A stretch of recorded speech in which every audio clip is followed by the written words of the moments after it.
The racial composition of the prison population in the United States is very different from the population at large. If people are worried about inequality in America today, I think this deserves more attention in the discussion. Racial inequality in the criminal justice system gets ignored because it doesn't affect most people. In 2010, over 1.6 million people were in state and federal prisons within the United States. So 497 out of every 100,000 Americans were in jail.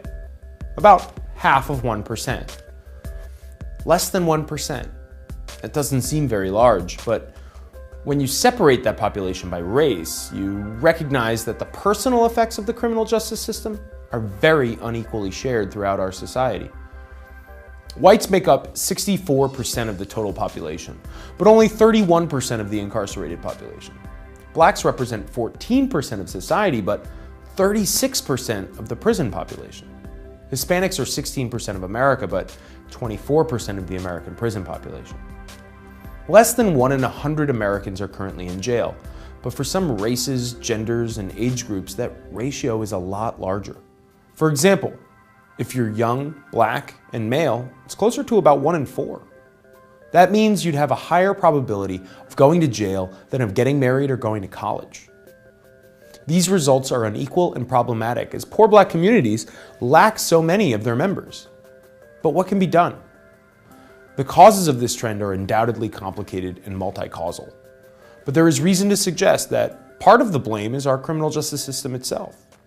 In the ways police officers enforce laws, in the ways that laws are written and prosecuted, and more. In many cases, it is not overt racism by individual actors. Many police officers, prosecutors, and judges are undoubtedly trying to be fair and trying to do the right thing. But economics can explain how unequal enforcement of the criminal law happens anyway. This is because the political and bureaucratic structure of the criminal justice system creates perverse incentives. The formal laws surrounding drug prohibition, for example, are written as if to be colorblind. But people with different levels of wealth face different costs and benefits to participating in the drug trade. Different groups consume different drugs at different rates, and lastly, those groups are politically represented in very different quantities. Thus, they are arrested and incarcerated at very different rates. How could minority groups hope to use the political process to fix inequality when they are systematically over-incarcerated and disenfranchised?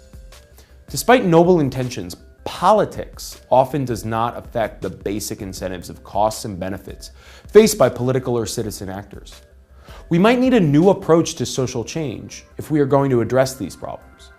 We definitely need more study into the causes of inequality, and we should admit that radical changes might be both necessary and preferable to the status quo.